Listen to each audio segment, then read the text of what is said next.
Guys, welcome to One Big Happy Business. I'm so happy you're here. For the audience, I'm here with Anthony and Daniele, two of my very good friends, and two entrepreneurs and family business owners that I'm very proud to call friends. And thanks for joining the podcast today. It's amazing. Thanks for having us. This is awesome. Yeah, this is awesome. Great situation you got here. A lot of thought and heart put into it, which is how the Smiths do their thing. So that's probably why we're good friends, because we have that in common. So, Oh, thank you very much. Yeah, this is the first ever One Big Happy Business podcast, and these guys are my first ever guests. So I can't promise you a Joe Rogan experience, but we're going to do the very best. that's all right. So- We'll try to spice it up Good. too. We'll keep it spicy. Humbled to be here. Thank All you. right. Well, listen, I want to get it started off. I'd love for you to kind of tell our audience a little bit more about the Daniele family of companies. And, it's really important to understand that our audience is other small business owners and family business owners like ourselves. And, today's conversation is all going to be about those sort of topics. So Sure. let's get after it. I'll start. My parents both came from Italy. My mother when she was 8, my father when he was 16, 17.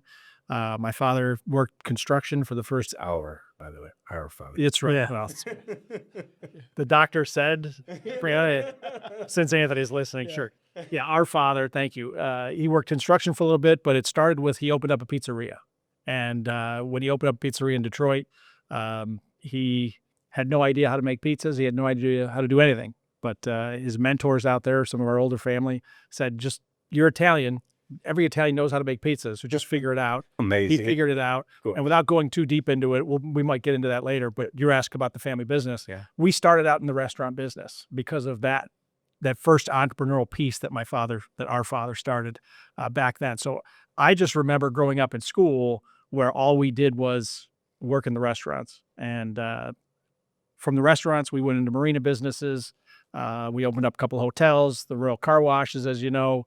Now we've gotten into apartments, and we just I love building stuff in Rochester and just adding value to Rochester. And the Daniele family, in my mind, when you ask what is it, it's a group of knuckleheads that got together and somehow figure stuff out and try and turn properties and people that aren't doing as much as they can and create great cultures and build something that's exciting. A lot like you've done at Bright Computers, because what you've done is amazing. It's not just a computer company. It's a happy family. Yeah, well, that is indeed the case. It is a happy family.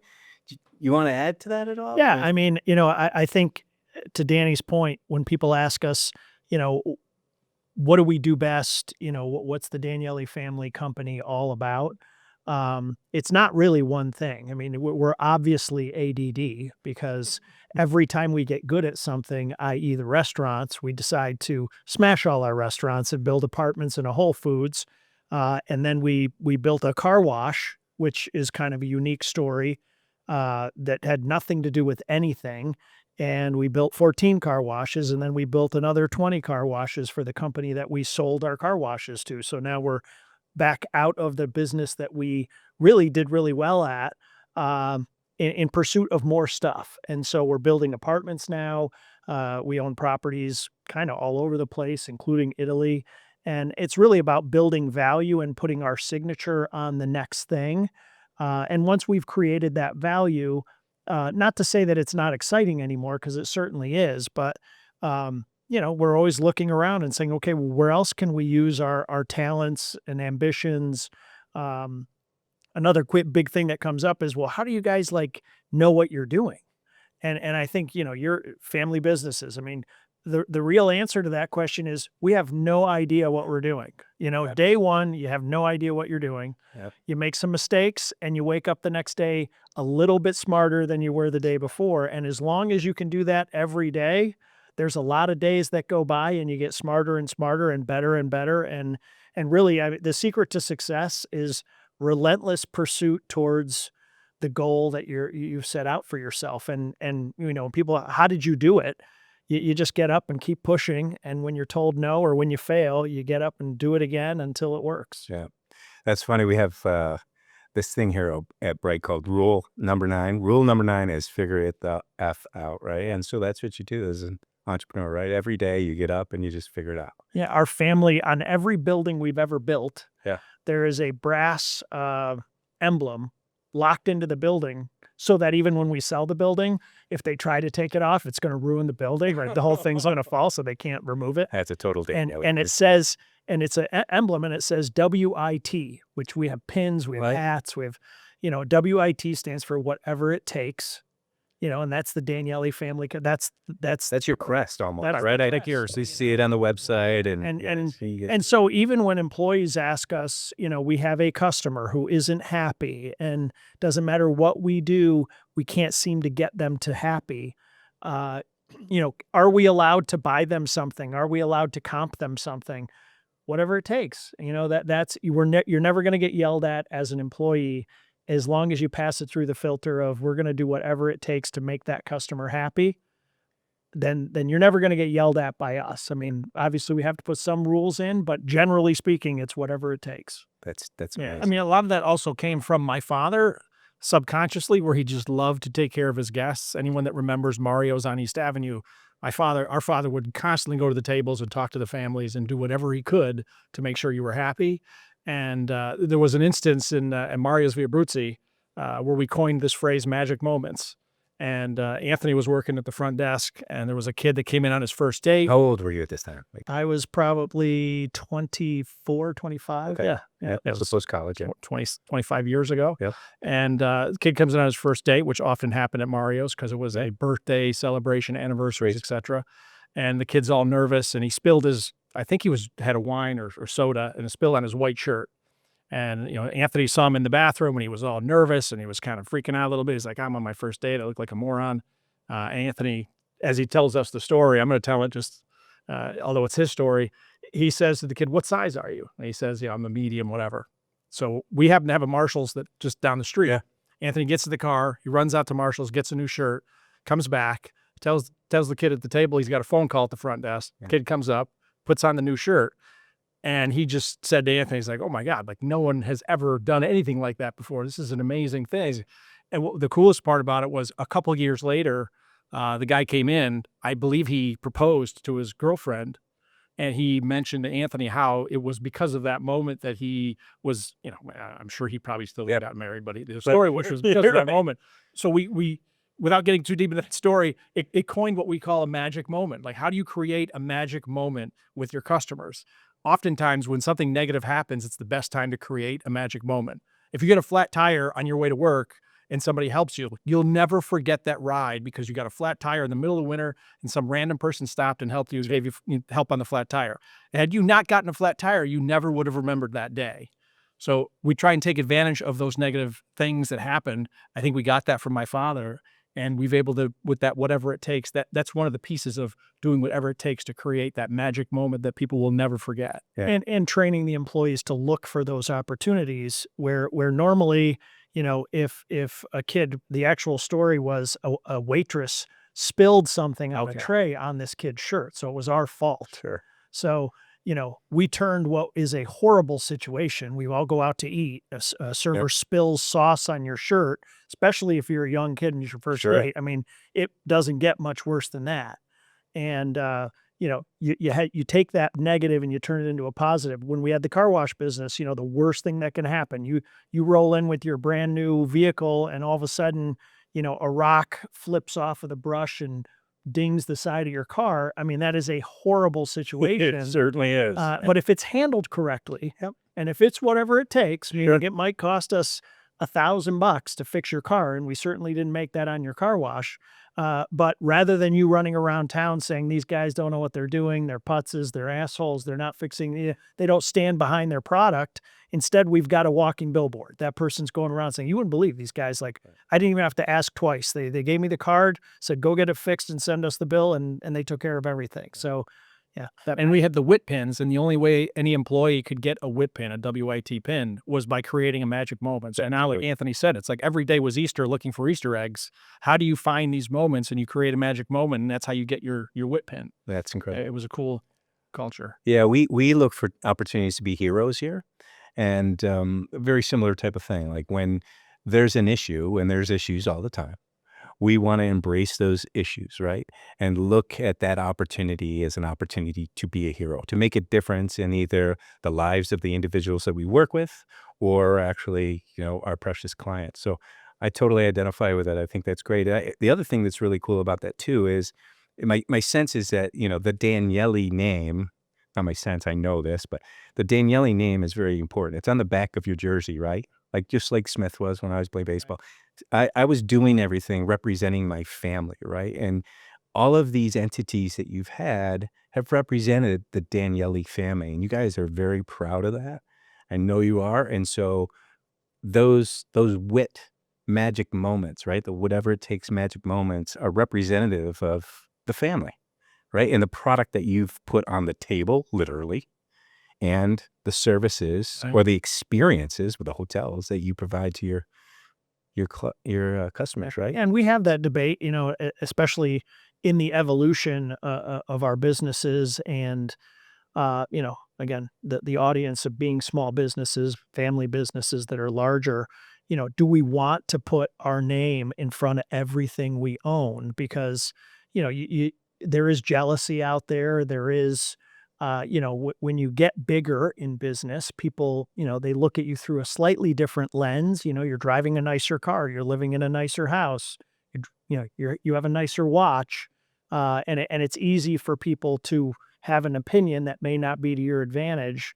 And so there are times where we've thought about, okay, well, why do I keep putting my name in front of everything? But to your point, it raises the bar for us. Like I know my name's in front of it. So it means more than just whether I make 6% on this deal or I make 10% on this deal. It's more than that. And as soon as you stop doing that, it's probably time to hang it up. Sure. Because if you're not going to care about it, then invest in the S&P, make your, whatever, 7-8% return and stay home. That's right. That's Yeah. right. Yeah. We'll unpack that a little bit. I got another question to ask you. So what's it like working with your brother? I work with my brother. You guys know that. We own and operate Bright together. It's been one of the joys of my life, 20 plus years working with him. You guys even longer because you've been working in the restaurant since I think you could walk. Tell me what it's been like to work with your brother. I'll start with, should we start with the younger brother or the older brother? Yeah, How do we do it? I could be funny or I could be honest, but We'll be both. I guess the reality is, carrying the weight of two people is not an easy task. Where's it going? I knew that was coming. That is fantastic. Figuring others' burden for 25 years takes a toll out of you. No, It's totally expected. Yeah, it's fantastic. You said it's been the joy of your life. Yeah. Those were your words. I mean, it's been a One miracle. of the joys. Obviously, one of the wife, kids. As I've gotten older, I'm in my 50s now, 51, and I've realized how fortunate I am, how fortunate we are. To your point, I mean, Anthony and I started working in the restaurants in high school and elementary school. My parents couldn't afford a babysitter, so we would come to the restaurant and, either stand in the back at some point or start doing dishes, etc. We slowly worked our way up, but I've always worked with this guy, right? And he was my older brother, who used to be able to kick my ass. Now I can kick his ass. So they about put him in line. Head always has to come up. We've had our desks in the same room, Yep. right next to each other for now going on 30, 35 years, probably. I've worked with Anthony and my father. And the question is, how was it working with your brother? Yeah. We'll talk about that in a minute. We're fortunate that we get along fairly well. I mean, there's times where we argue and we fight and we yell, in the office. It's like, oh my God, what the hell? What are these guys doing? But, an hour later, a day later, it's like nothing happened. And I think the glue that's kept us together and kept us happy is we have the same vision. We both want to reach the goal. We both want to cross the finish line. So it's been amazing having a partner that I've never had to question, why is he saying my idea is stupid? Is it because he doesn't like me, or is it because of this? No, it's because he literally thinks it's a stupid idea because we want to cross the finish line. Now, it's rare that my idea is stupid, but I do have some doozies every now and again. And I could say that I don't know how our family could have gotten to where we are today without each other, because I know there's no way my brother could have done it, and there's no way I could have done it. And there's things that I do that he can't do, and there's things that he does that I absolutely can't do. And as I've aged, I've just become so aware of how fortunate we are because I've seen other families that don't have that same synergy. Yeah. Yeah, and I, I would echo. I mean, obviously, we have spent more time with each other than anyone else in our lives, including our parents, including wives and kids, which, some might argue is not a great thing to be saying, but it's true. I mean, you're spending, we spend now probably 7, 8 hours a day, 5 days a week together. There was a period where we were spending 10, 12 hours a day, 6 days a week together.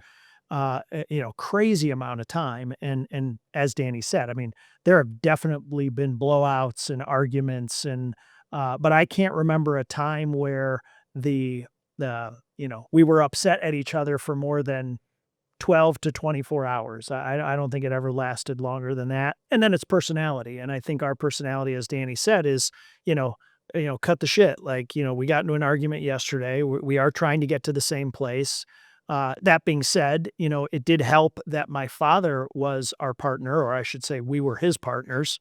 And, so when we had an argument or we were really at a crossroads, a major decision that was more than just my brother and I flipping a coin or something, if we didn't agree, it was always my father who would step in. And we had an understanding that he's the tiebreaker, or frankly, all three of us, even if my dad and my brother wanted to do something and I didn't, the fact that it was 2 out of 3, we're going in that direction. And my commitment is, take the puss off your face and we're going in that direction and don't be a roadblock, be a part of the win, be a part of the team.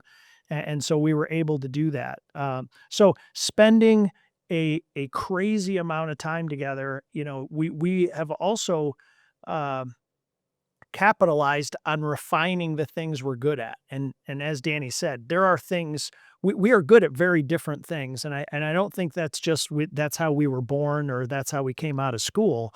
I think what happened over time was, Danny is generally, and again, generalization, he is much better at the creative side of thing, at the marketing side of thing. He has a very clear vision on what things should look like. He does not play well with others or communicate well. So on that side of the things, That's you? that's me. That's you? I'm full of shit. I'm the politician. I'm the guy who, guy's smiley. I do a better job interacting with people and getting people to. That happened naturally, right, Anthony? That happened naturally, or did you make a decision and say, hey, I'm going to do this and you're going to do that? Because Trevor and I talk about that, a little bit. I don't think it happened that way. I think what happened was, we were in the restaurant business at age 18, 19, 22, 25, and Danny did a better job with the marketing and some of the business aspects. So he ended up sitting behind a desk doing more of the creative stuff, very important stuff, but it was stuff that was done behind a desk more. And I was the guy who was like, no, you go hang out with the bride upstairs. You go wander around the dining room for the next 6 hours chatting with people because A, you like doing that, and B, you're good at it. And so because I did that all the time and he did his stuff more operational stuff, he got better. Now, we both do both, I mean, to be clear. But when you talk about who is better at something than something else, through time, I focused on certain things and got really good at it. And it was also knowing that my brother, who I trust, he's my business partner, and as he said, has the same vision. I don't have to look over his back and do both. When you're in a business and you're not a family business and you're the only guy in charge, yeah, you can be good at the people thing, but you still better be good at the business thing, or at least keep an eye on it, because you can't just walk away. I could walk away from it, because I had my brother doing it. He could walk away from some of the more customer interaction stuff because he could trust that I was going to do a decent job at it. And so it allowed us to hone our talents more than we would have if we hadn't had each other to back each other up. Yeah. Right. And I think we took for granted the fact, maybe we didn't take for granted the fact that, if you were out on vacation for a week, there was nothing you did that I couldn't do, to your point. And if I was out, there was nothing I did that you couldn't do. It worked really well, so you never had to worry about leaving. Sure. It was just if there was that task, and we never really even assigned the task. It was just when the task came through, if I knew I could do it, I would grab it. And if he knew he could do it, he would grab it. Right. It was rare that we both grab it at the same time. And it was extremely rare, if ever, that it was like, well, I'm doing more than you are, or you're doing less than I mean, I don't think we've ever had a conversation about who did more, who took more, who did less. Yeah.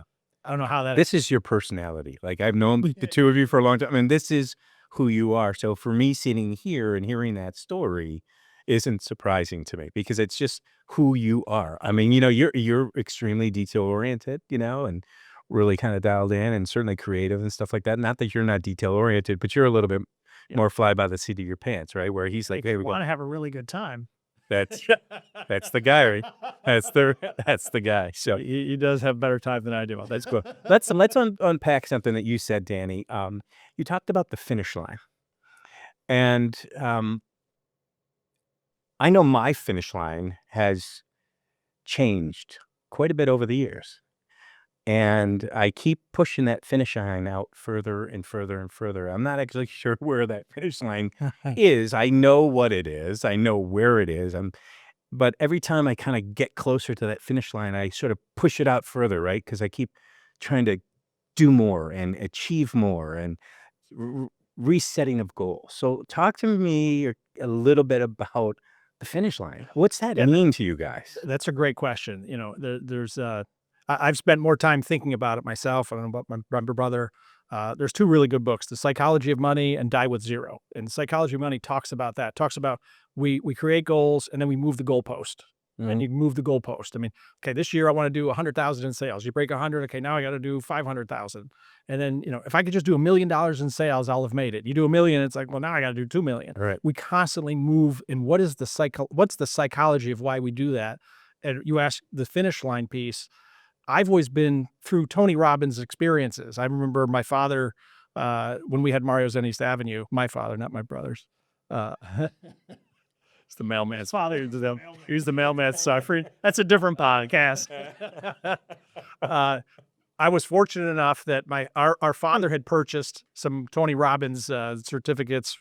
This was back in like the late 80s, early 90s. Long story short, I went to a couple Tony Robbins seminars. Were you the first one that went to a Tony Robbins? Yeah. Well, my dad was. Yeah, Dad was. Then you went next, and then you And finally. absolutely changed my life as far as creating goals and learning how to set the goals, and not so much setting a goal, because any jackass can set a goal.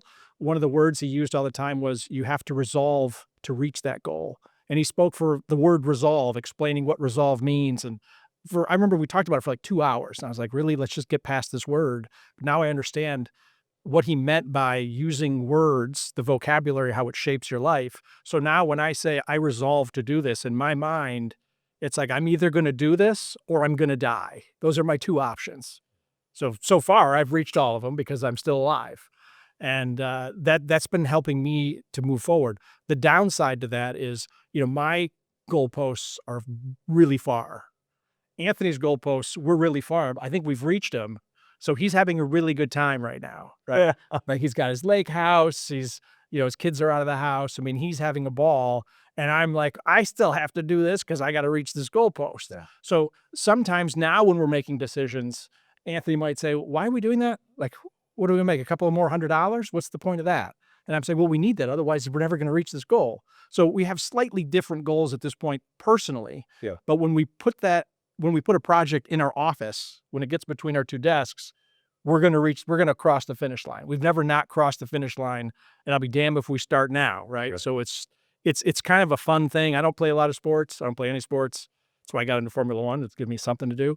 And, the business for me is my sport, and I love that. And that's where I get my identity from when it comes to what are the things I do. And that could be sad in one way, but I do enjoy it. And it's brought a smile to my face. Okay.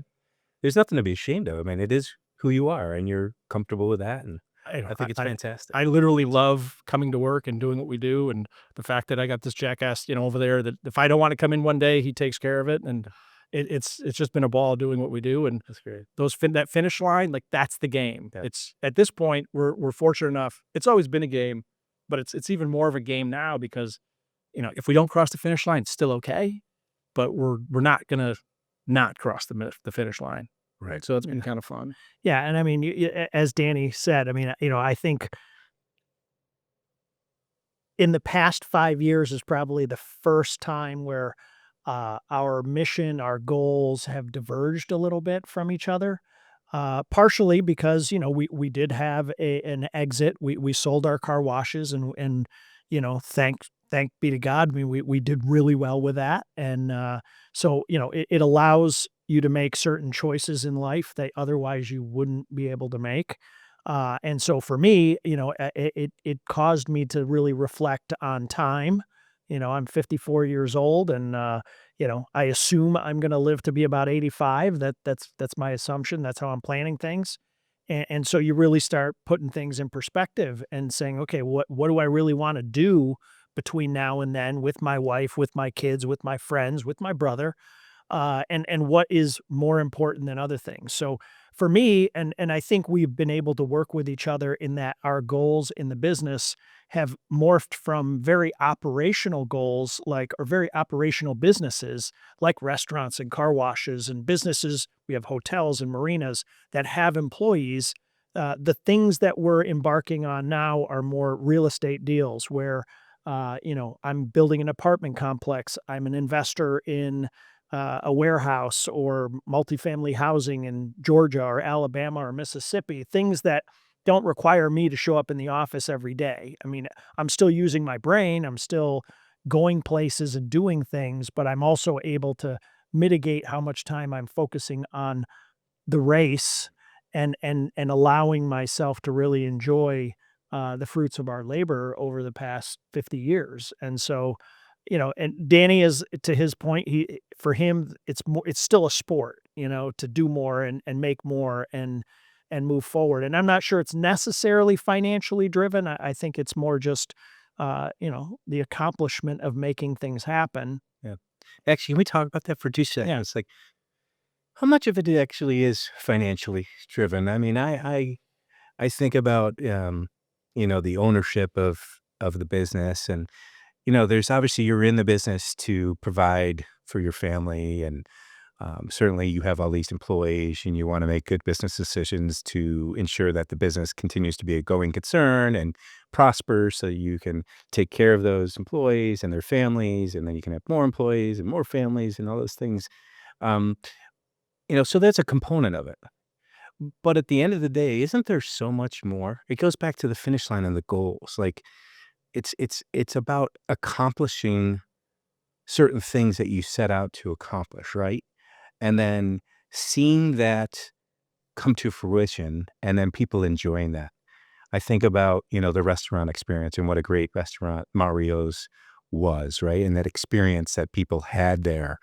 Certainly the story you told about the young guy who, had that, spill on his shirt. You get him a new shirt, but like those are the things that you like can take with you to the next phase, Yeah, I mean, wherever that is for all of us, yeah, right? Like, you ask us, what are we most proud of in our family business? It's not going to be a dollar sign, right. right? It's going to be the memories, the magic moments we made for people in the restaurant. It's the, running into people who, I got married at Mario's 30 years ago, and I've got grandkids. I had my 40th birthday Yeah, party, yeah, I remember it. That was a great party. And so it's those things. And I would say even above the customers who remember us, it's the fact that I go out to eat at restaurants, I go to the mall, or, I'm shopping, and I run into my past employees from those all the restaurants. time. And they're, they look at me and they say, that was the best job I've ever had in my life. Right. And I'm talking to a kid who was a busboy at a restaurant, right? So, I mean, you wouldn't tag a busboy at a restaurant as being that's the pinnacle. I'm kind of concerns me over what he's doing now, but we don't get into that. But the point is, that we created an environment and a culture that we were very proud of, and that really left an impact on when I say all the employees that worked for us were impacted greatly by working for us. Probably 1 or 2% impacted negatively, but the other 98% were impacted positively, and that really probably means more to me, and I'm assuming to my brother and father. It means more to us than the dollar sign. Now, again, that's easy. The audience are business people, so if you're starting out and you're broke and you're in debt, and it's easy to say that, now. So the dollars mean something, but going back to the conversation of, the finish line and, what's next. There's a book that I'm kind of into right now called the Five Types of Wealth. If you've ever, it's a fairly new book. And, it talks about, the five pillars of your life. And the last one is wealth, is actual monetary wealth. And, we've heard it in different formats, but, when you talk to a 90-year-old who's on their deathbed and you ask them what they wish they had done more or had more of in their life, usually money is not in the list. That is right. They'll come up with some stuff, but it ain't going to be money. That's right. And we have been trained in our culture and our society that it's all about making more money. I mean, I have 3 kids, you have kids, our kids know each other. My brother has 2 kids, and my son is, he's in finance in Manhattan. He's running the rat race, and very financially driven. He's a great kid and he sees the world better than that. But it's easy to see how you get trapped into that world of I've got to work, work, work so I can make more, more, more. And it's never enough. To Danny's point of, you make $100,000. Well, you should be making 250. You should be making 500. Well, you can't have 5 houses and a private jet if you're only making $500,000 a year. So you got to make more. Well, is that really the answer? And so it really takes some perspective when you get to our age and saying, okay, what is the finish line? What's it all about? And what should I really be focusing my energy on? Cool. Thank you for that. That's great insight for everybody listening. I think that's really important. All right, let's talk about Dad for a second.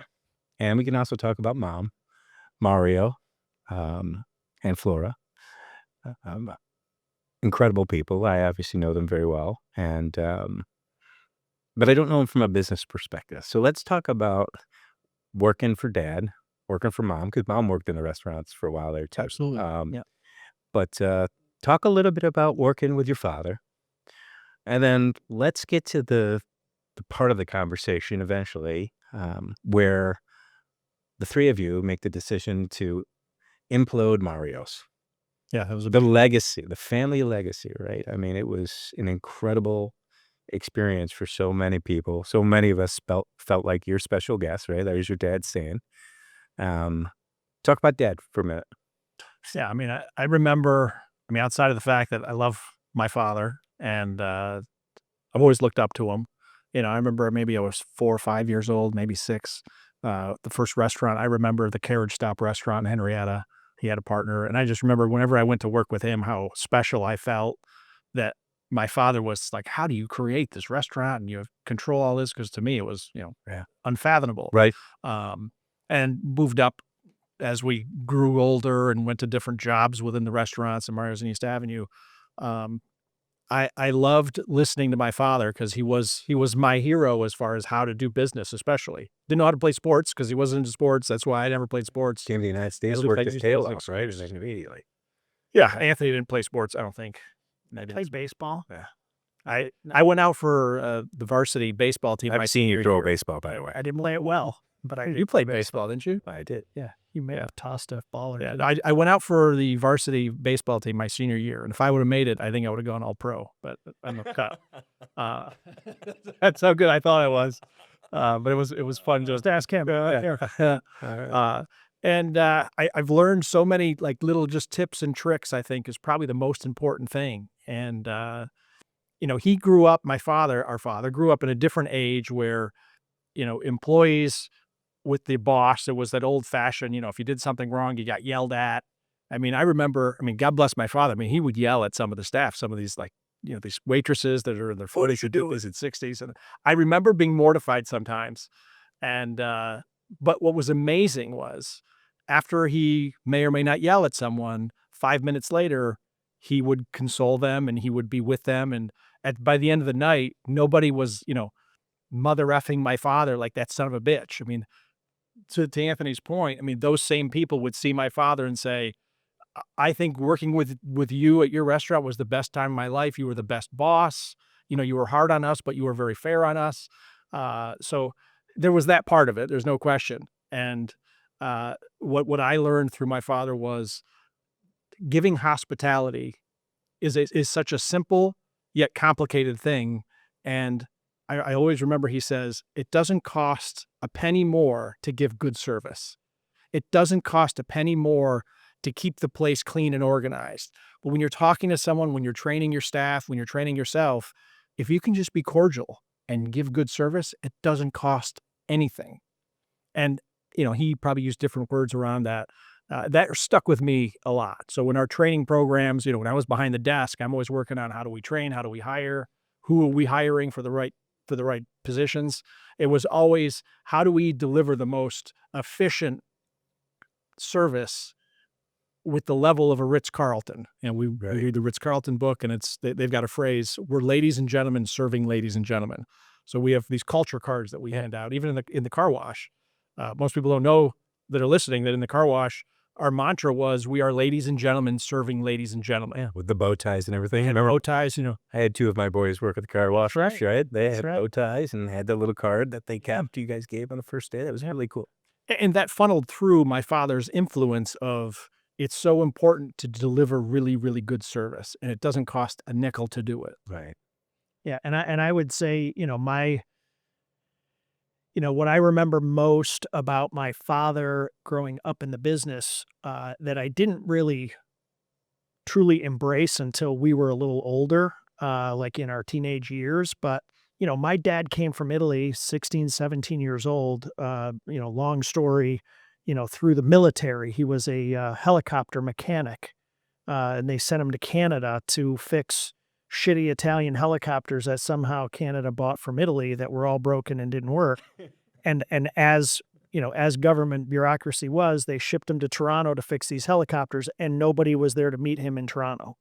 And so in Toronto, the military there was like, okay, you have to go back to Italy. And my dad was like, well, I'm here now. Like, why don't I just check this place out? And so he ended up in Windsor, Ontario. And long story short, he stayed in North America, started in Detroit. But my point of the story is my dad dropped out of high school or grammar school in the 7th grade, whatever that was in Italy. My dad has a 7th grade education. My father never learned how to speak English, read English, write English, professionally or formally at all. I mean, he literally learned it working in construction with other construction workers. So you can They imagine. heard some great language. It'd be like us going to China and learning Mandarin just by being there for 10 years. And so, we didn't realize it when we were young, but, here's this guy who, uneducated for all intents and purposes. But he never let that slow him down. And I remember at Mario's on East Avenue, the original Mario's here in Rochester, he felt self-conscious about the fact that, he was serving bankers and lawyers. And, I'm sure he felt, I don't want to say stupid, but he felt weaker because he didn't have a command of the language. And so rather than like hide in the back and just like cook, because that would have been the easy thing to do, he joined Toastmasters. Right. Okay. Back then. And I mean, he didn't just join Toastmasters, like he was there like every week. And every time there was an opportunity to present, he would raise his hand and he would present. And I mean, he was so into it. And like when we were in our teenage years, we're like, Pop, like you're spending so much time on this stupid Toastmasters and a bunch of nerds that stand in the back and talk about stupid things. And it was weird for us to see. But now looking at it, I mean, that was his way of putting himself through a situation so that he could carry on an intelligent conversation.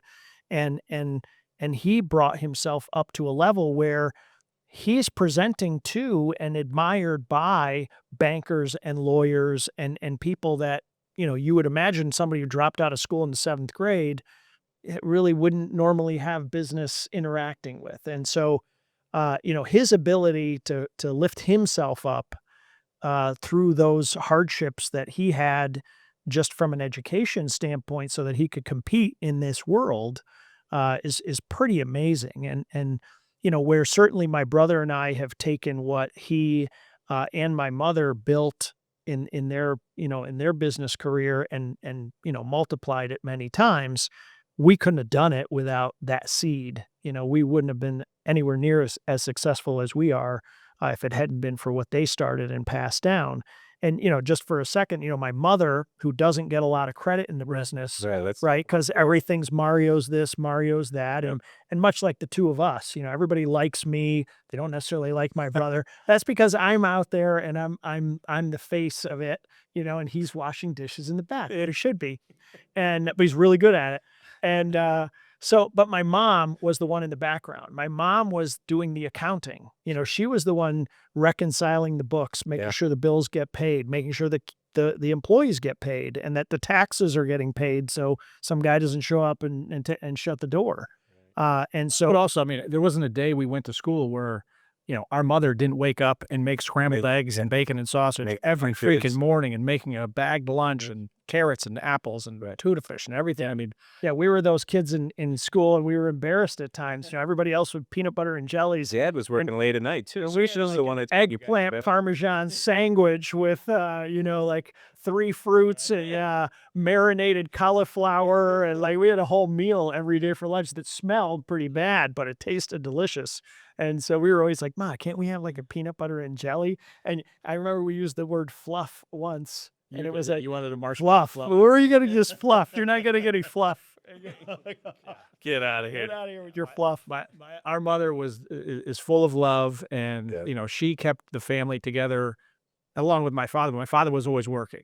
He was working 90 to 100 hours a week. And my mother was also working 40 or 50 hours a week because she was working the front desk for the first 15 years. And I think it's a little sad when we finally grew large enough where, quote unquote, she didn't have to work anymore. And although it sounds great, but I felt like that's when she was a little bit more detached from the three of us.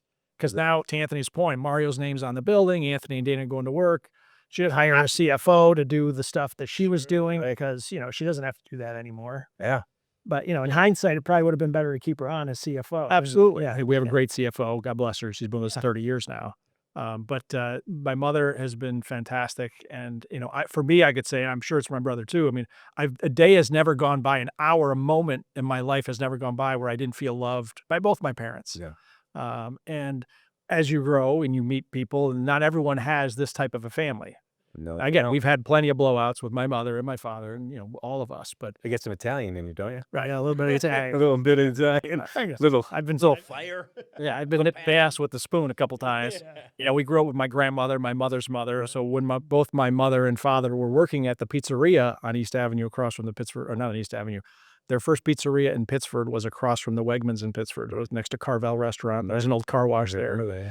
And my grandmother, Regina, she would stay at home and she would help us. And that's how Anthony and I learned to speak Italian, because my grandmother only spoke Italian. Yeah, she didn't know how to speak. And we were 3-4 years old, growing up. So we just... And yours both speak beautiful Italian. Speak fairly well. Anthony speaks a little bit better, but... And ci parliamo bene italiano. Yeah, there we go. It's been a fun ride, and my mother has been a big part of it. And it's not fair that she doesn't get as much credit as my father gets, just because of his name out there. Yeah. But they have equally contributed to our family's success, 100%. Yeah. I saw that with, my father and his entrepreneurial experiences, my mother, and how she was always there for him. And, being an entrepreneur is not for the faint of heart, right? There's a lot of ups and downs. There's a lot of things that present themselves that you never could have imagined are going to happen, right? And you need that support structure, whether it's your spouse or, your kids or your parents or whatever. You need that. It's really that's why I love family business. It's just the dynamics are so incredible, right? You just think about it, but it's really it's just incredible to see, how this works. And it doesn't always work well for some people. I mean, there's a lot of family businesses that just don't end up working well, right? Because it's hard to keep family separate from the business, right? That's why it's called the family business, right? It's hard to do that, but you have to try and make that sort of effort, don't you? I think it's important that everyone has a certain level of, let's call it, mental maturity, where you're able to take responsibility for certain things. You're not pointing the finger. Ownership, accountability, because without that, groups tend to fall apart really quickly. Any group. Right. I remember I went to an advanced leadership course with John Engels. He's from Rock. Yes, I know John. John's awesome. And I remember when I signed Took up for that same course. Oh, Remember? Don't you remember? you weren't in my class. No, I was before you, Oh, and you I- called to yeah. ask me how it was, right? So I remember I did it. So Yeah, I think that's right. Yeah, I talked to you about it. I was like, all right, fine, I'll do it. You know, it was like $9,000, $10,000 for this year course for advanced leadership. Yeah. And I'm saying, okay, I need to be an advanced leader because I got all these people That's now. right. That's right. So the first day I go and they give us like the syllabus, and it's like, okay, month number 1, we're going to focus on yourself. Month number 2, we're going to talk about taking your own responsibility. And month number 3, it's all about stuff about me. And I'm saying, I am not the problem. It's all these freaking people that are the problem. And after like 2 or 3 months, I'm like, I'm in the wrong class. I'm not doing this anymore. I am not the problem. And it was like a huge breakthrough through John Angles that, he teaches you to stop pointing the fingers and, point your fingers at yourself and say, what role did I play in everything that happens? And I remember if a waitress at the restaurant slipped in the carpet and dropped all of the glasses on the floor, I would look at it and say, where in the old days, I'd say, she's an idiot, right? She should have paid attention. Now I'm saying, what role did I play in that? Right. Why didn't I know not to put the carpets there? I didn't train her how to hold the tray right. And I was taking full responsibility for everything. The funny part is I'd go to Anthony and I'm It was great. I owe John a lot for this. My God. so, it's just like at the end of it, I'm saying, you should probably take the class too. The course was great. He goes, I've really learned to take responsibility for everything. And when anything happens, good or bad, especially the bad stuff, I've learned, I've got to point the finger at myself. Anthony goes, you know what? I really like the sound of this John guy because I'm going to start pointing the finger at you too. Every time you come in, I blame myself for this. And I go, well, that works out well because I blame you too. That's fantastic. Agree. Yeah. That's fantastic. Well, John Angles got a shout out here, as well as Tony Robbins. So hopefully they'll like the podcast. Let's talk a little bit about the decision to shut down Mario's and use that location for a different purpose. How did that go? That I have to imagine that was Yeah, that was a pretty emotional conversation. That was probably the toughest family decision that we've ever made, just because of the emotional side of it. From a dollars and cents side of it, and from a quality of life perspective, it was a very easy decision, which is how the decision actually got done. My father, we keep talking about, started in the pizza business when he was young, and we worked in the business. So, I mean, by the time we got to 2015. 2015. Yeah, Yeah, let's go. 1915. 1915. 2015. So it's about 10 years ago. That's when we 2014 is when we decided to close the restaurant. But we had been in the restaurant business at that point, even us, over 30 years. And my father, 40, 50 years. And so when we started looking at, what does our future look like, I did not want my future to look like me still working 90 hours a week in the restaurant, Friday nights, Saturday nights, Sunday brunch. Every holiday I was at the restaurant. One of the biggest regrets I have in my life is that during that period, I missed a lot of time with my kids. We all have kids that are getting older, and you look at those pictures of the little boys and girls running around and realizing that I never really read a book to my kids at bedtime because I was still at work. There were a lot of holidays where I was running in, right before the meal was served. I didn't participate in all the buildup. So that was tough. So I guess my point here is, we realized that when we mapped out where do I want to be in 10 years, 20 years, it wasn't in the restaurant business. And we had a lot invested in that restaurant. That was a huge move for our family. It ended up doing well. I can tell you, much like, any success story that tells you it was nothing but roses and success from day one to the end is full of shit. I mean, when we opened Mario's on Monroe Avenue, it was painful. It did not work. We were busy, but we were hemorrhaging cash. And a lot of that was because, my dad and we were with him, but we were very young. So I blame my father. Went from a small restaurant on East Avenue with Very low. maybe 60 employees, very little overhead, a lot of cash flow. And we built this $3 million building, which in today's dollars is probably like $5 or $6 million building, which is a lot for a restaurant. And we didn't know what we were doing. I mean, we walked into it not knowing what we were doing at that scale. And so we were hemorrhaging cash to the point where, if it hadn't been for some stellar friends slash purveyors, i.e. Palmer Foods, who we probably owed, I mean, we were buying from Palmer Foods maybe $1 million worth of food a year, and we owed them probably 650, 700,000. We were behind. Mhm. So I mean, that doesn't make sense for Palmer Foods. Right. That is a huge risk. And he worked with us, as did many other purveyors, to help us dig out. Yeah. And my brother, my father, and I mean, we just said, okay, we're going to make this happen. And we literally fired all our managers, and we were like, we're just going to take this thing over and grind it out. And it worked. Whatever it takes. Whatever it takes. And we got to a point where it was very successful, and we were making good money. But we knew we didn't want to do that forever. And, really what spurred the situation from a business perspective is that the place next door, everybody remembers Clover Lanes, came for sale. And that's another story for another day. But we ended up buying this bowling alley for way too much money, just because it was monopoly. Yep, I remember that. Yep. And when the place comes up for sale next year, you buy it, because that's what you do, especially if you're Italian. And so we bought this thing, we overpaid for it. And now we're like, okay, we got to do something with this property. And the original idea was keep Mario's the restaurant. We were going to build a hotel next to it. With an underground cavern to connect it. With an underground tunnel to connect it, and it was going to have a bigger ballroom, and it was going to be a great hotel, conference center. And unfortunately, the town of Brighton did not have a sense of humor for that vision. So they said they said it was going to be too difficult to do. I mean, the zoning wasn't proper, or you needed a lot more parking. It just wasn't going to work. So we went to Plan B, and we were, long story short, we're able to find Whole Foods as a tenant. And so when we showed them the bowling alley, because that was the deal, put a Whole Foods there, that's great. And they're like, well, we're willing to come to town, but we don't want to put it there. We want to put it there. And they pointed to Mario's, and like we all kind of looked at each other like, okay, well that wasn't the plan. Yeah, it wasn't the plan. Right. But you start running the numbers, and you have a couple bottles of wine. You're like, okay, well, maybe this is our opportunity. Sure. This is how we get to where we want to be in 10 years.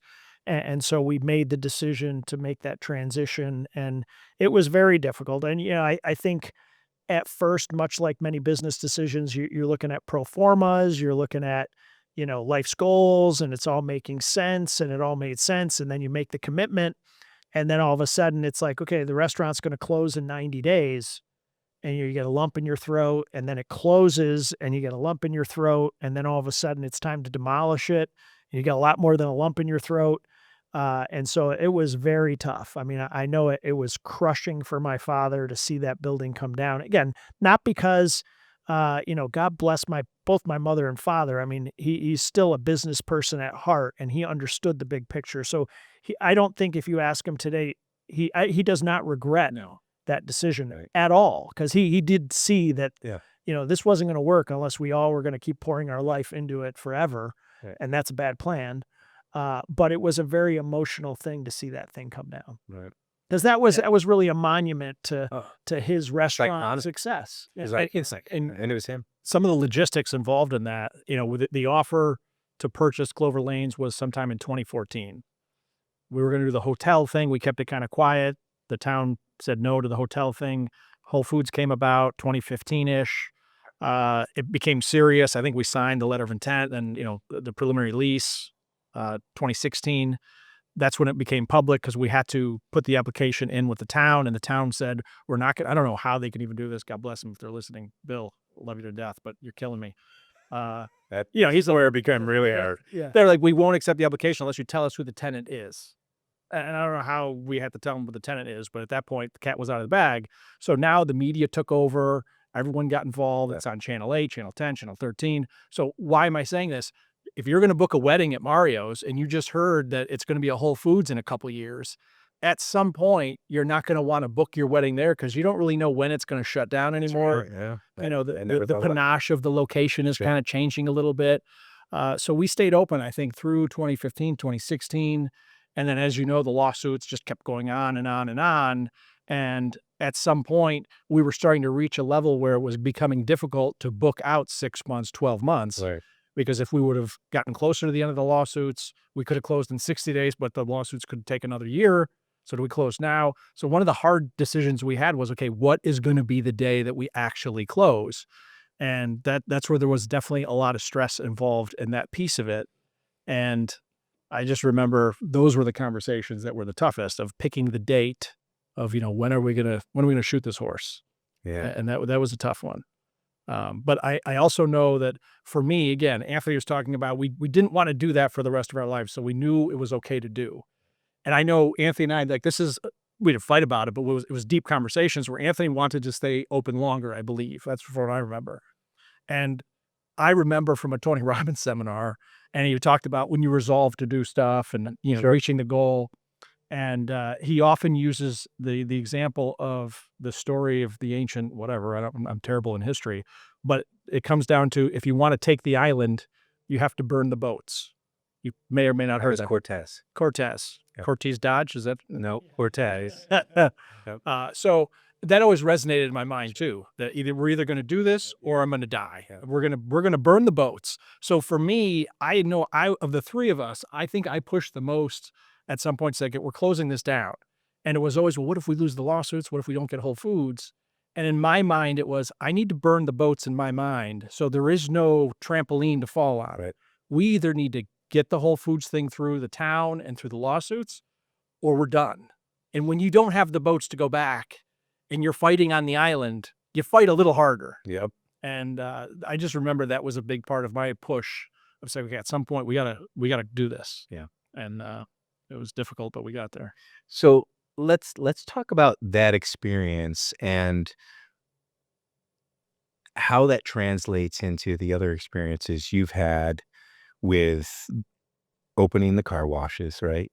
You probably had some situations where people were in favor of opening the car wash at that location and others where they weren't. And now you're into real estate development, and you've, obviously have the marinas, and you built the apartments down on on Lake Ontario, on the bay. Did that entire experience with Whole Foods and the town of Brighton and, the individuals that were kind of against that, did that prepare you for all these other things? Is it sort of, I think we had opened up the car washes before we shut down Mario's. Correct. And they were the first one underway, and they were starting to produce some cash flow. Right. It took 3 years. I mean, we thought it was the stupidest thing our family's ever done, Right. getting into the car wash business. old gas station, mobile right there at the corner? Again, that's another story of how that came about. But after we opened it, it took a long time for it to cash flow positive. Nowadays, people say, "Oh, we should have done that. We had the same idea." I had the idea to open a car Yeah, wash. well, so you get the credit for the car wash. You get that's you. That was No. I'm saying people come up to us. No, it was definitely a team decision, but people come up to us all the time and say, "You know what? I was going to open a car wash there. I had the same idea." And I'm like, "Okay." yeah. Yeah, it was. That's a long story. I'd love to talk about it. But you're asking about the car wash piece.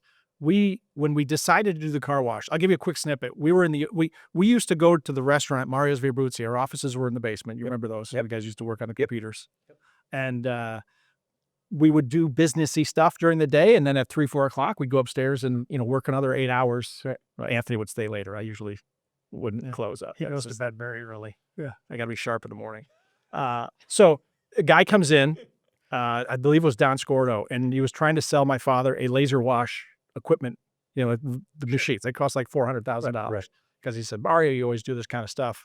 And I happened to be in the office that day. My father calls me in, says, "Hey, Dan, what do you think about this idea? Look at these machines. We could open up a little car wash somewhere." He says, "What if we do something on the corner of Monroe Avenue? That place has been for sale, that mobile gas station, for 7, 8, 9 years at the time." And long story short, I said, interesting idea. What do we know about car washes? But if we're going to buy that property, we can't put a laser wash on there. We got to do a conveyor like Delta Sonic. Yeah, something nice. And later on that day, I talked to Anthony about it. Again, we're getting ready for the restaurant upstairs. I mean, the car wash came out of nowhere. If that guy wouldn't come in to try and sell my dad the laser wash, we probably wouldn't be having this conversation right now. It's crazy. And my brother and I both just, the internet was around back then. We did some research online. We both came in the morning unknowing that the other was doing any kind of research, because it was just a passing conversation about this car wash machine. And we both came in and we had these numbers like, hey, I've researched Yeah, we it. both did a business plan the same night at home after work, It's crazy. and found the same website, Sonny's Car Wash. It's the largest manufacturer of car wash equipment in Tamarack, Florida. We both found it, and they had some really You went good to a show too, didn't you? Go to like a show? yeah. Right, right. And so we said to ourselves the next morning, hey, we showed these notes. well, I was so frost in like, hey, I've got an idea.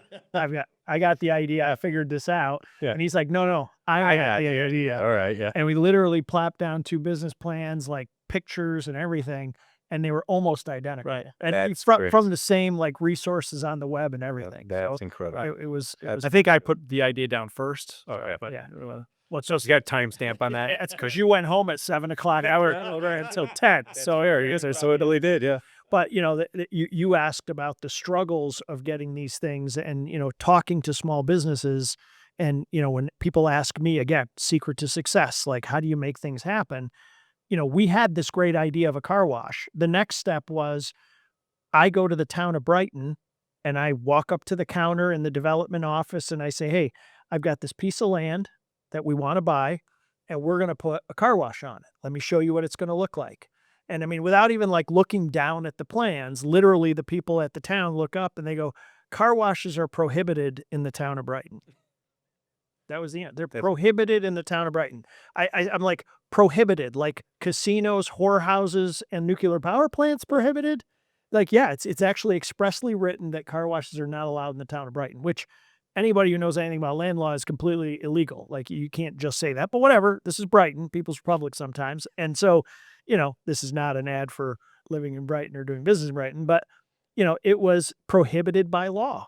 And so I leave the town and I go back to the office and he goes, how'd it go? I go, we're doing a car wash at the party.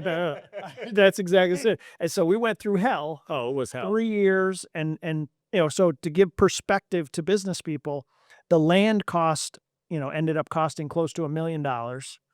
A car wash is not a huge business, right? We ended up spending 3 years and close to $300,000 on legal fees, engineers, architects, in order to fight the town. And what was ironic, and not to get political on it, but people talk about how the entrepreneurial spirit and making things happen. And one of my arguments with the town of Brighton is, you guys keep talking about wanting to promote small business, promote entrepreneurship. If it hadn't been for my dad who busted his ass and we had $300,000 laying around in an account, who else could buy a piece of property for $1 million, come up with another $300,000 on the if maybe, because the town keeps saying, no, you can't do it. Right. And we keep pouring money into it. The average entrepreneur can't do that. I mean, that is a horrible decision. Down to a vote on a Wednesday night at 12:30 at night. And there were 5 members on the board, and it was a no, yes, no, yes. The last vote was, are we going to lose the 300,000? We still have the land, but the 300 that we've spent is gone. And it was a yes. Right. And it was like, I remember that moment. I'm like, holy shit, did that really just happen? Yeah, that was close. That's just right. But that was the beginning of the car washes. But I mean, if you look at everything we've done, I mean, everybody knows the story of the Whole Foods and 9 years in court, fighting Wegmans and the other lunatics who were fighting. I don't think everyone knows. When we say we're either going to cross the finish line or we're going to die. We were there. We're serious about that. Yeah, we're not kidding. We're that psycho. We're that psychotic. I don't know what's wrong with our genes, but that's what we do. And that's why, knock on wood, we've been able to cross the finish line on everything. And that was a huge finish line. And to Anthony's point, it took 2.5 years by the time we built it, opened it, before we saw a dollar come back. Yeah. And we thought it was the worst decision we ever made. And then finally, it just started to exponentially grow. And had we not had the experience of 20 years of working like dogs at the restaurant and learning how to hire and train and work with customers and work with employees and develop a culture, along the way, we bought a couple properties and done some entitlements and built some buildings. If we didn't have that experience, that car wash would not have been successful. But we learned through 20 years how to do it, how to hire people and train them. Right. And that was the magic. Had we opened up the car wash 20 years earlier, no one would know the Royal Car Wash ever existed. Right. Right. The timing worked out well. Yeah, it's incredible. It's wild how sometimes the timing, it's just, the timing has to be right, right? Timing has And to be right. you look ha- back yeah, on it, you're be like, pushed. how did that happen? Oh, the timing just seemed to be right. There's no rhyme or reason. It just Luck the has a timing. lot to do with it. I mean, there's so much. My father says all the time, "I'd rather be lucky than good any day, Oh, Justin." I mean, absolutely. it's so true. But Lucky. You create. He also says in the same breath, Yeah. The harder I work, the luckier I get. I was Right. just gonna So say, I mean, harder you work, that the is luckier important. you get, and being And prepared. that's what this story is. This is a story about hard we were work. talking about John Engels. We talked about Anthony Robbins, and for young entrepreneurs out there, the value of reading books, the value of going to some of these seminars. We touched on like the whole Anthony Robbins thing. Danny went. He ended up going to like 4 or 5 of them. I went to, I think, 2 or 3. Both my parents went to a few Tony Robbins, and again, this is not an ad for Tony Robbins. It's not a Right. silver bullet. It's not magic. You can get the same general information out of many books out there. You listen to who are the greatest entrepreneurs and the greatest business people. They'll tell you. I mean, the magic is reading and educating yourself. Um, and people are skeptical about stuff like Anthony Robbins because, it is a lot of rah-rah and some, there's some goofiness associated with it. And it's easy to look at it and say, that's kind of silly. But when you immerse yourself in that type of environment where there's a lot of positive energy, there are tidbits of things you learn. I mean, you cannot go to an Anthony Robbins seminar and not come out of it feeling uber motivated, uber pumped, uber ready to take on the world. Now, the reality is if you don't exercise those emotions Sure. immediately, 6 months later, you're right back where you started. And for some people, you may even be a little farther back because now you're disappointed because you set some lofty goals for yourself. You Yeah. came out of it thinking you were going to rule the world. And now all of a sudden, 6 months later, you're the same putz you were 6 months ago. Right. That can be depressing for some people. So it's not all positive. And so I remember, part of the reason we went to multiple is because you would go to one, you'd get all jacked up, you'd learn some stuff. 6 months later, you forgot most of it, but you didn't forget all of it. You were a little better. It's the waking Mhm. up every day and learning just a little bit more. And so you'd go back, get a little more pumped up, and as it builds on itself, and you do read and you listen to podcasts or you listen to books if you're not a reader, you pick up little tidbits and you educate yourself and you become a little bit better and you have a little more clarity. And in a lot of cases, you don't even know it's happening. When I look back on my high school career, grammar school, forget, I don't even remember what happened there, and even college, I went to Auburn and Auburn, down in Alabama and, not known as a academic mecca. If you ask me what did I learn in school, I don't think I learned anything. I mean, I can't tell you one thing that I remember or learned from school, but I think we all know you did learn stuff. There's stuff in your head Right. that you don't even know you picked up All of a on. sudden it comes out. Right, just all of a sudden you know something, and it's like, well, I figured that out on my own. I didn't need school. The school didn't do it. I did it on my own. Well, BS. You do learn as you go, and that is critical to the mission. And again, we wouldn't be where we are if it hadn't been those little tidbits passed from my father, but also from these other Sure. educational sources. Cool. All right. Well, we've been talking a little bit about the finish line, so let's have a little fun here. Yeah. So the three of us, we really enjoy Formula One, right? We have this passion for all things Formula One. We've attended a handful of races together. We really love it. And it's an incredible business, right? I mean, it is a massive, massive business. It's not a family business. It's a massive, global business. But every time I go to one of the races with you guys and I sort of observe what's happening, there's little micro businesses within everything, right? There's, the people in the stands and the people selling the food and, there's the entire back office operations that all the teams have there. And then there's the vendors selling the hats and the t-shirts and there's all the transportation and there's the people that are setting up the track beforehand and then tearing it down afterwards. And then all of the guys down in the pits that are working on the cars. And of course you have the drivers and then everybody supporting them. When you go to one of these Formula One races, like, how does it make you think about business? And do you ever see something happen kind of behind the scenes that you might think about bringing back into your family Yeah, I of mean, companies? as an entrepreneur, I think you do that in every experience you have. I mean, I don't think any entrepreneur doesn't go on vacation, Hawaii, Cancun, the rock, Colorado. I mean, you go and you watch these productions because it's a production. Formula One is a production comprised of many different acts, many different teams, people, Yeah. resources, and it is incredible to see it come together. Obviously, I think we're fans of motorsports for a lot of different reasons, the adrenaline, but I think you know the reason we go to races is because these races take place all over the world.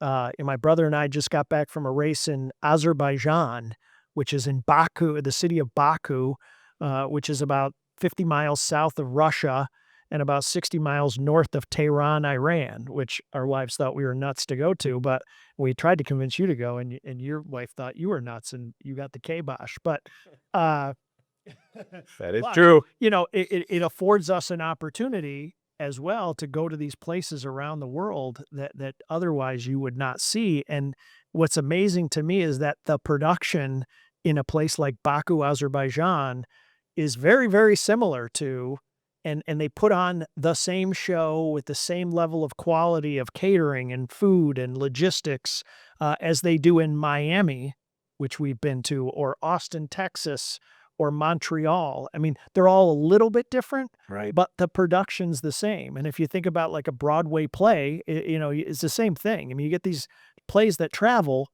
It's very, very intricate, very detailed, a lot of moving parts, a lot of aspects to it. But yet, whether you see it in Chicago, you see it in New York, or you see it in downtown Rochester, it's very similar. So it's an amazing thing to see these logistics, and we're blessed that we get to see some of the, we get pretty up and close and personal to these Formula One teams and everything else. So to get behind the scenes and really see how it's working up close and personal with these teams and the drivers and the catering Yeah. and the travel, it's absolutely amazing. Yeah. And so, I mean, I guess if you're saying, do I bring it back to my business? Much like grammar school and high school, no, I don't see how I do, but inevitably I'm learning something. Well, it's an when I'm there. experience, right? It's an Like this experience. experience Yeah. that they have. You got really behind the scenes this down I was fortunate. Did you see, there was a lot going on there. There's a lot of business happening all day long. Like we're out there watching the race and we're turning around to see where Verstappen is or how Lando's coming along. And you were back there in the paddock, like seeing It was business. I was the only one without with my wife this time, so I had a little more freedom to walk around. We did. Yeah. I was with a good friend of ours, and we were with the Alpine team. Yeah.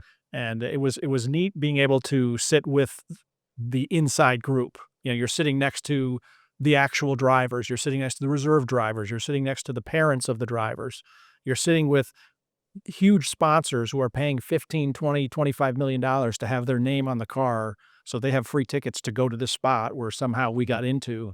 And those are the cool conversations that you end up having. And obviously there's certain questions you can ask and certain questions you don't want to ask and whatnot.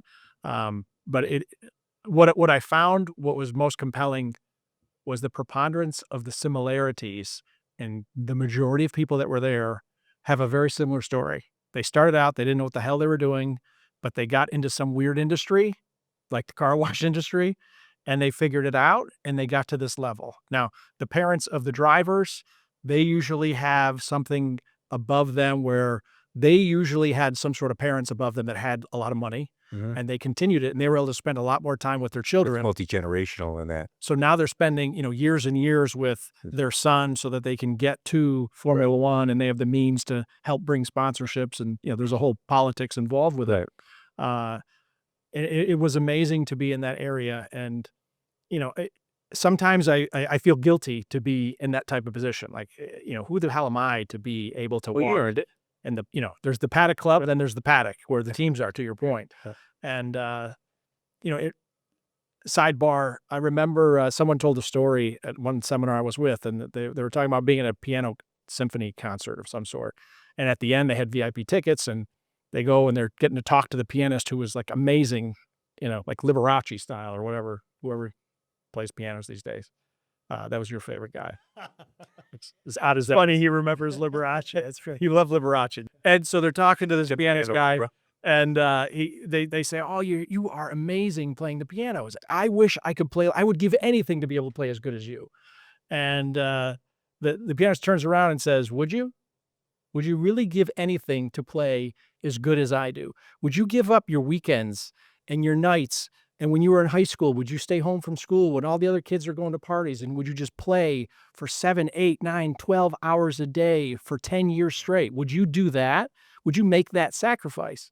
And when I met some of these events, and we travel with opulence sometimes, and we have really nice places to stay, and I know there's entrepreneurs listening, as we are all entrepreneurs, and the only way that you become really good at playing the piano, or really good at playing lacrosse or soccer or baseball or business, is there's got to be an internal passion for what that is. Because you said earlier, is the goal the monetary piece? If you're going into business because you want to make a lot of money, you will absolutely fail. There's no way that you're going to play the piano 12 hours a day just to make money. If you love playing the piano and you're going to make money by being great at it, you'll make the money automatically. And there's so many people I talk to, especially the young ones like myself, if I'm looking in the mirror, that we all want to have all this money and success, but we're not willing to make that sacrifice. What I was super fortunate in my life is that I loved going to work every day. That was my piano, and I got really good at it. And I had some really good teammates with me that that allowed us to get to where we are. And if you're not willing to make that sacrifice and you're not passionate about it, it's really difficult to do. Getting to Formula One, I never played sports, like I said. I don't have any hobbies. My brother, plays paddle and God knows where else, has a couple cocktails every couple hours. I got into Formula One because Anthony's into it. Yeah. And I would see him traveling once in a while and talking about it. And what I loved about Formula One is there's like 27 Super Bowls, right? Right. There's Super Bowl quality events throughout the world, and it gives you an opportunity to travel with great people and have great memories. And I got into it because I wanted to travel and see the world, and I fell in love with the sport as well. And, because of the sacrifices, we're able to do some of the things we do and live the way we are. And if it wasn't for our family and have the synergy that we had with my mother and my father and my brother, our family, we wouldn't be where we are. And it's a magical thing that I don't know how the hell it comes together. But I think having a good state of mind helps, and having good friends like you definitely makes the world a much happier place. Appreciate you saying that. All right, this is the last question, and it's a yes or no question. Would you do it all over again? It's a good question. I think I absolutely would. I know I absolutely would. However, I do like adventure, so I'd probably mix it up a little bit and see if I could do it again, see if we could do it again doing different stuff. Did we just get really lucky, or do we have what it takes? It'd be kind of fun to do something different, but very few regrets. Yeah. Yeah, and I would mimic that. I mean, would I change anything? Yeah, I mean, there are some things I would change. I think the one thing, and I touched on it earlier, my 54-year-old self, if I could talk to my 22-year-old self, 25-year-old self with newborn kids, there were definitely times where, I could have probably left the restaurant at 8:30, 9 o'clock. Not that I could have gone home at 5. That wasn't my life, and that's okay. And I don't regret that. But I could have gone home a little bit earlier. I could have spent a few more hours every day with my kids and family, and I should have. I think the ability to be present is a concept that is not touched on very often, and it's very easy not to be present. It's very easy to come home and watch TV. And one of my biggest struggle right now is the cell phone and social media and email, and the fact that you think about it and you ask yourself the question, when you wake up every day, when's the first time you check your emails? How many times a day do you check your emails? When's the last time you check your emails? And I'm using email because that's one word, but you could, for some people it's Facebook or Instagram or TikTok. And when you really ask yourself and answer those questions, I'm not sure anybody is happy with the answer. there's a better way to manage that. And I do not do a good job with that. And that's a struggle. And going back to, my only regret is if I could talk to my younger self, I wouldn't change what I did in business. And knowing that I would still have to sacrifice a lot to get to where I am today, I wouldn't change the sacrifices, but it's more making the conscious decision at certain points where, yeah, I needed to work every night, but I didn't need to work until 11 or 12 o'clock every night. I didn't need to do that every night. And it's easy to use the excuse that I'm a busy guy and I'm really important. Yes, it is. But you're not that important, and your kids are more important, and your family's more important. And so, yeah, that We should being sincere for the first time. I'm Miserable life. piss off. See, we got some. Yeah. So that was There, my friend. yeah, no, that's something I've been working on and thinking about. So That's very good. Yeah. Well, listen, this has been incredible. sorry. You guys, it was an incredible conversation. It exceeded all of my expectations, and you guys know I have very high expectations, but it's been a lot of fun. Thanks for joining me on One Big Happy Business. I hope you guys had a great time, and Yeah, and before we go, we just want to say congratulations to you and your family and your business and what you've grown, and the fact that you're doing this podcast is a testament to you and giving back your talents and treasures to hopefully whoever is watching and listening. And I look forward to watching many more. And congratulations to you, and anything we can do to help you in this endeavor, we're all in. Right. It's not fair that we get to talk about our stories, because I know you have 10 times more stories, and I would love to hear some of your stories. And Maybe, We Dan, will do maybe that. Danny and I'll interview you. that sounds good. on We could pod- on probably one of do these that one next day. podcasts. That'd be a lot of fun. Yeah. So, well, thank you very much, guys. I really appreciate it. It's been a blast. it was a great studio. Great job. Thanks. Thank you. All done. Crossing the finish line. We're out.